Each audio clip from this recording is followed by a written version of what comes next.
Lux presents Hollywood.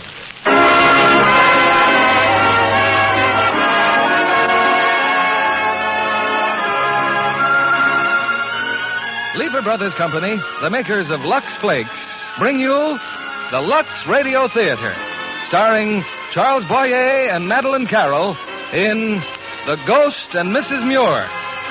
Ladies and gentlemen, your producer, Mr. William Keighley.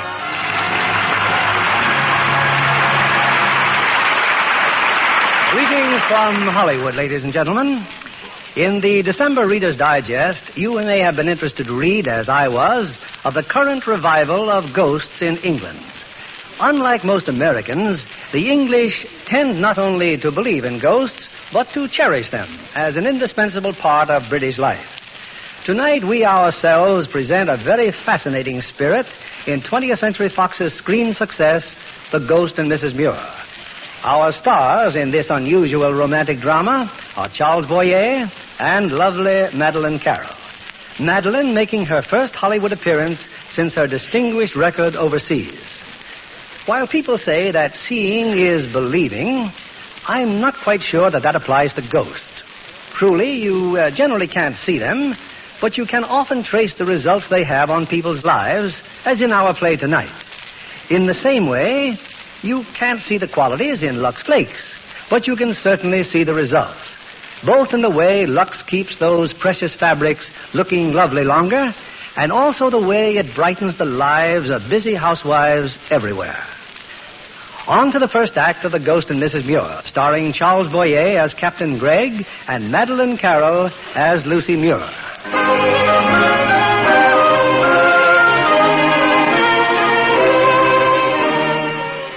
Some 50 years ago in London, a young and handsome widow, Lucy Muir, left the home of the mother and sister of her departed husband and boarded a train. With her went her small daughter, Anna, and a servant named Martha.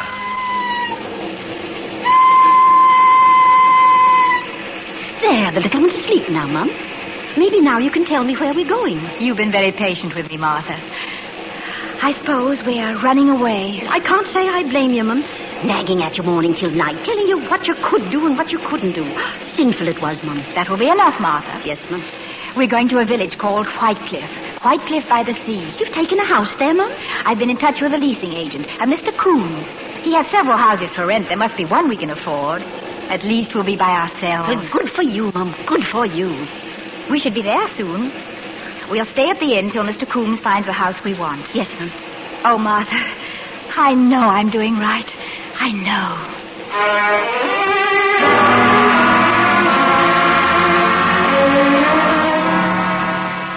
I still say, Mrs. Muir, that you'll find no better home in Whitecliff than Laburnum Mount.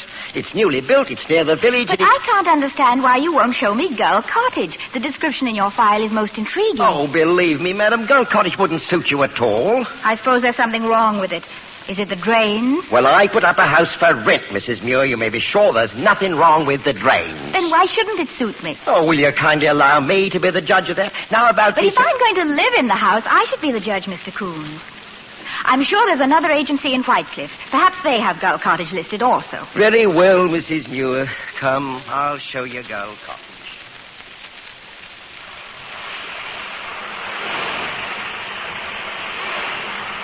Well, you wanted to see Gull Cottage, and I've shown you Gull Cottage. Now we can leave But it's lovely, and so close to the ocean. And so far from a neighbor. I can't understand it. Why should a house like this remain empty? Well, it's been without a tenant for 4 years. Of course, it's terribly dusty, but... Mr. Muir? Who's that in there? There in...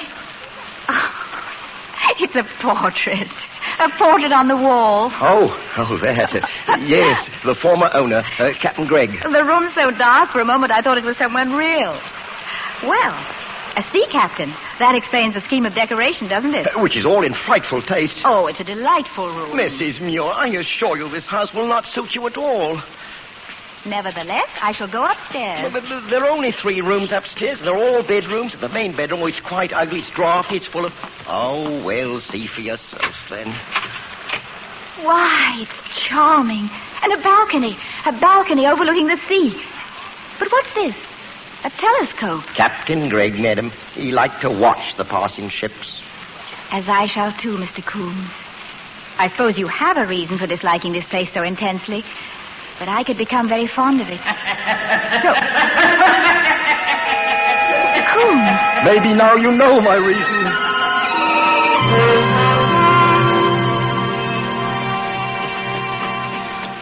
Well, you would come. I didn't want to show it to you, but oh, no, you had to see it. Haunted. How perfectly fascinating. Well, 8 times I've rented it, and 8 times the tenants have left after the very first night. What a pity, Mr. Coombs. That laughter. That was Captain Gray. It was indeed. But why does he haunt? Was he murdered? Well, he committed suicide. I wonder why. Mr. Coombs, I've decided to take Gull Cottage. You what? It's so ridiculous. Ghosts, apparitions. Madam, with your own ears. But you heard him yourself. The wind in the chimney, Mr. Coombs. Please arrange for us to move in tomorrow.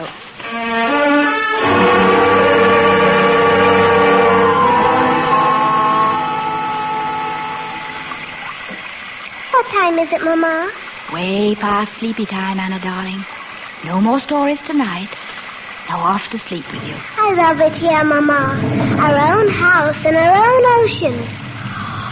Even the rain sounds different than the rain in London. That's because we're so close to the sea, darling. You're not afraid of the storm, are you? Why should I be afraid? Of course. We're snug and warm in our own little harbor. Good night, darling. All tucked in, is she, Mum? She'll be asleep in 2 minutes. Me too, Mum. Oh, your hot water bottle's downstairs, Mum, on the kitchen table.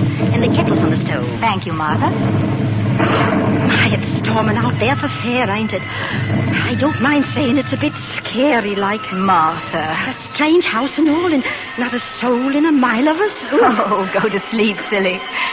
I'll be up in a minute.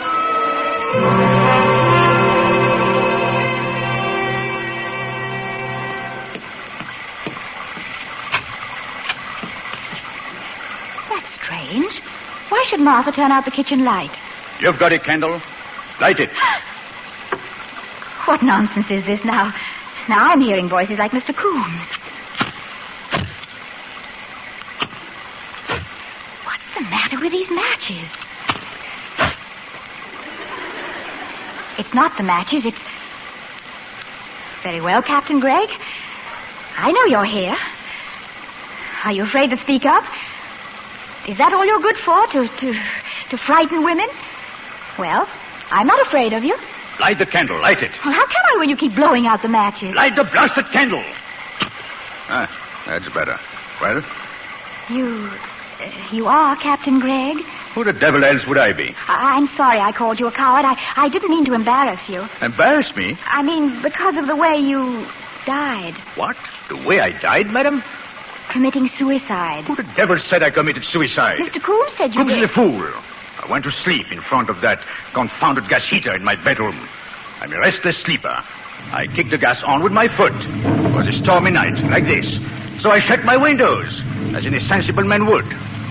Well, won't you? Yes, I suppose so.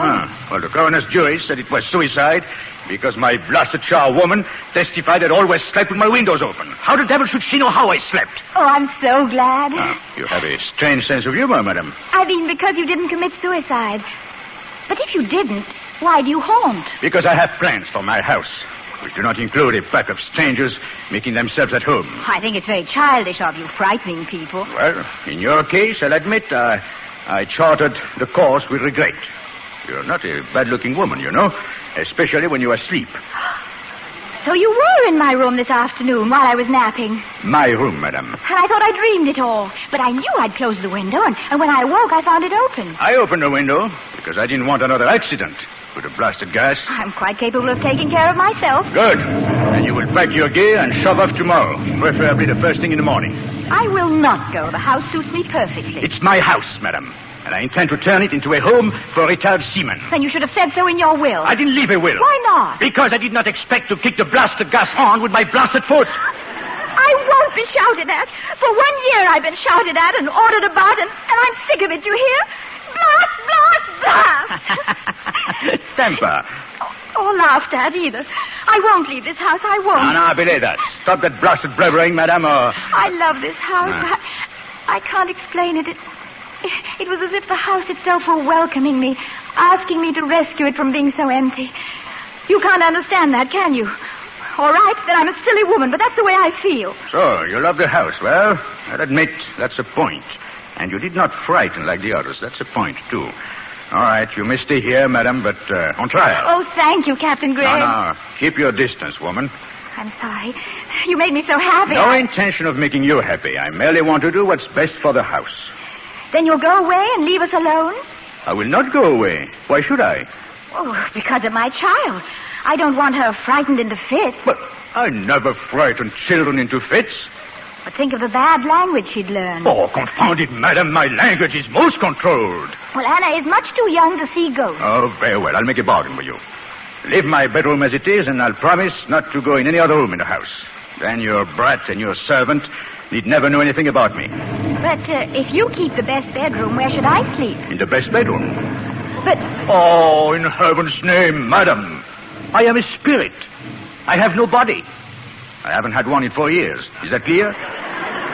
But I can see you. No. All you see is an illusion, like a blasted lantern slide. Well, it's not very convincing, but I suppose it's all right. I always was a fool for a helpless woman. I am not helpless. Oh, well, if you're so confoundedly competent, you'll notice that your kettle is about to boil over. Oh, so it is. Thank you. One thing more. There is a portrait of me in the living room. I want it removed to the bedroom. Must I? It's a very poor painting. It's my painting. I did not invite your criticism. Well, I only meant it doesn't do you justice. It's... All right. Tend to your hot water bottles. What a sorry substitute for... Good night, Captain. Good night, Mrs.